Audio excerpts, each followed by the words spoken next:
Hello दोस्तों, अभी मैं बस में हूँ क्योंकि मेरी ट्रेन छूट गई है। मैं अभी लखनऊ से कानपुर जा रही हूँ, जहाँ से मैं ट्रेन से बागेश्वर धाम जाऊँगी। बस लखनऊ से निकल चुकी है। ये हमें 3 घंटे में कानपुर पहुँचा देगी।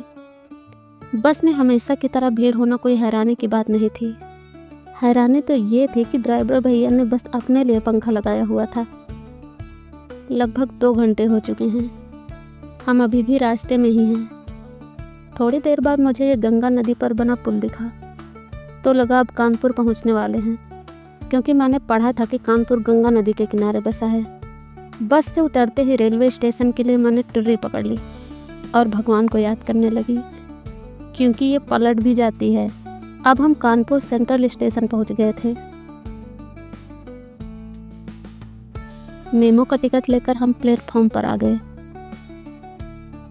यहाँ पहुँचते ही पता लगा कि ट्रेन पर बहुत भीड़ होने वाली है, क्योंकि कल मंगलवार है।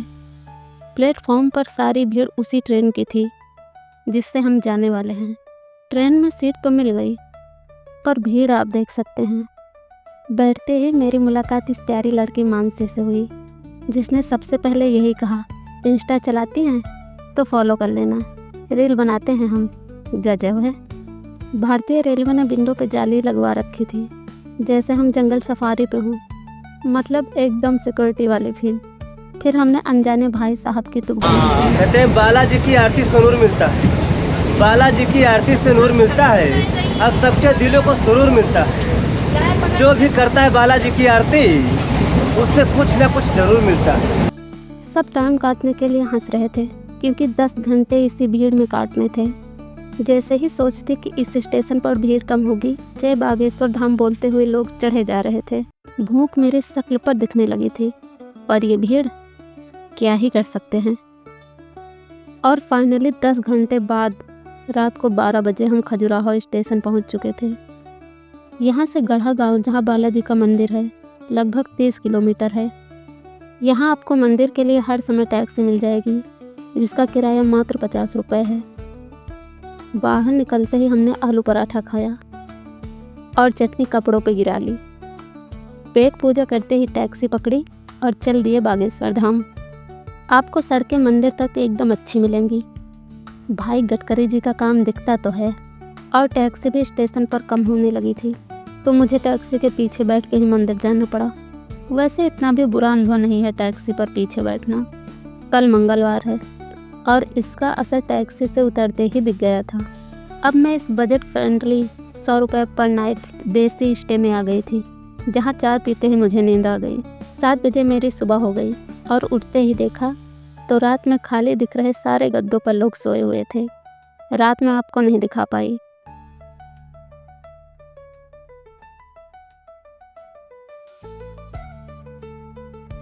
मैं यह जगह जहाँ लोग रुके हुए थे, यहाँ आपको रुकने के साथ साथ चाय मिल जाती है और बिना लहसुन प्याज का खाना भी। वैसे यहाँ हर जगह आपको फास्ट फूड से लेकर खाना तक सब कुछ लहसुन प्याज के बिना ही मिलेगा। आपको यहाँ नहाने के लिए पानी की व्यवस्था मिल जाती है और रुकने की जगह भी, जो 100 रुपये के हिसाब से बिल्कुल बुरा नहीं है। और यहीं से आपको आसपास छोटी छोटी पहाड़ियों के व्यू भी मिल जाते हैं, जो सोने पे सुहागा है। हम तैयार होकर मंदिर के रास्ते पर हैं। मंदिर यहाँ से बस 500 मीटर की दूरी पर है। इस पूरे रास्ते में और मंदिर परिसर में आपको गाय देखने को मिलेगी। हर मंदिर की तरह यहाँ भी प्रसाद की और खाने की दुकानें आपको दिख जाएंगी। अगर आप गाय बैलों से डरते हैं तो थोड़ा इनसे दूरी बना के चलिए।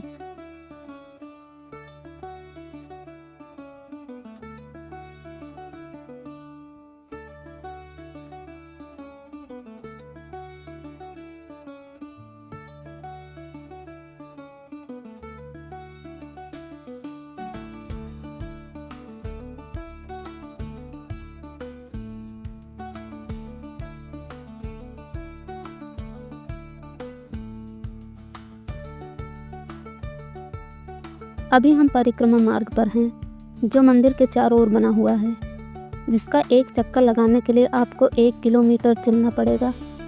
इस मार्ग के चारों तरफ भी प्रसाद और खाने की दुकानें हैं। आप सड़क के एक किनारे पर लाइन देख रहे हैं, जो दर्शन के लिए लगी हुई है। मैं अभी परिक्रमा नहीं कर रही थी, बल्कि इस लाइन का अंतिम छोर खोजने का प्रयास कर रही थी, जहाँ से लाइन में लगा जा सके।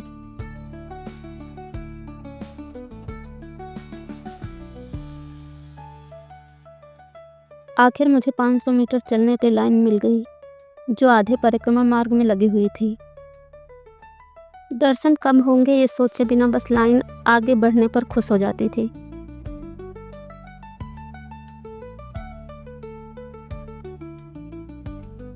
लोग परिक्रमा कर रहे थे, तभी मुझे ये बच्ची परिक्रमा करते हुए दिखी, जो लेट कर ऐसा कर रही थी। मुझे सच में देखकर बुरा लगा। आप इस पर क्या सोचते हैं, कमेंट में बताइए। लाइन में लगे लगे मुझे कुछ रुद्राक्ष की दुकानें दिखी, जहाँ रुद्राक्ष के फल और मालाएं मिल रही थी। यहीं से मैंने एक पहाड़ी देखी, जो वाकई इस गांव की सुंदरता को बढ़ाती है। लाइन थी कि ख़त्म होने का नाम ही नहीं ले रही थी।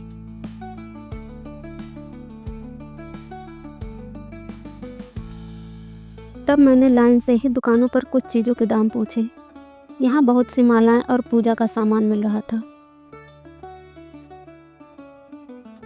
लाइन अब ख़त्म नहीं हुई थी, बस हम खुले में होने की बजाय एक सेट के नीचे लोहे की बैरिकेडिंग में खड़े थे, और भीड़ इतनी कि एक बार को दर्शन करने का विचार मन छोड़ दे।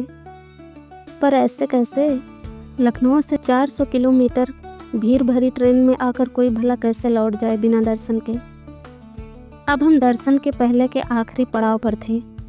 अब लगने लगा कि दर्शन हो जाएंगे, पर भीड़ अभी भी उतनी ही थी। यहाँ मुख्य मंदिर अभी निर्माणाधीन है, जिसका काम कई महीनों से लगातार चल रहा है। वो मंडप देख रहे हैं आप, वहाँ भी लोग पूजा और हवन करते हैं। कई लोग बच्चों के मुंडन संस्कार के लिए भी यहाँ आते हैं। वैसे लोग इस पूरे परिसर में कहीं भी बैठकर हवन कर लेते हैं। पूरे 4 घंटे लाइन में लगने के बाद भगवान के दर्शन हो गए। मंदिर में फ़ोटो और वीडियो की अनुमति नहीं है, तो मैं वीडियो नहीं बना पाई। दोपहर हो चुकी थी और भूख भी लगी थी, तो मैं एक दुकान पर नाश्ते के लिए रुकी। नाश्ते के बाद तुरंत वापस आ गई जहाँ रुकी थी, और आते ही बारिश शुरू हो गई। बारिश बहुत देर तक होती रही, तो मैंने खजुराहो के प्राचीन शिव मंदिर जाने का प्लान ड्रॉप कर दिया।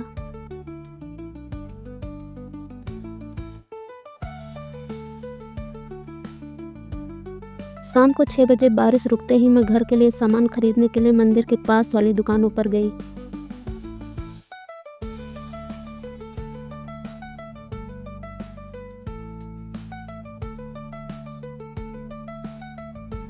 जहाँ से लौटते समय मैंने देखा कि मंदिर में शाम की आरती हो रही है। आरती में भीड़ इतनी थी कि मैं जहाँ आरती के लिए खड़ी थी, वहाँ से मंदिर 100 मीटर दूर है।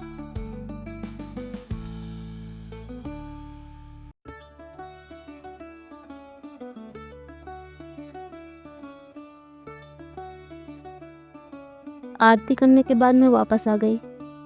इतना घूमने के बाद मैंने एक बात पर ध्यान दिया। यहाँ पर हर दुकान पर, चाहे वो जिस चीज़ की हो, धीरेन्द्र शास्त्री की फ़ोटो है, और दुकानों के मंदिर तक में। फिलहाल मैं जिस टाइम पर गई थी वो विदेश में थे। रात होते होते भीड़ कम हो गई।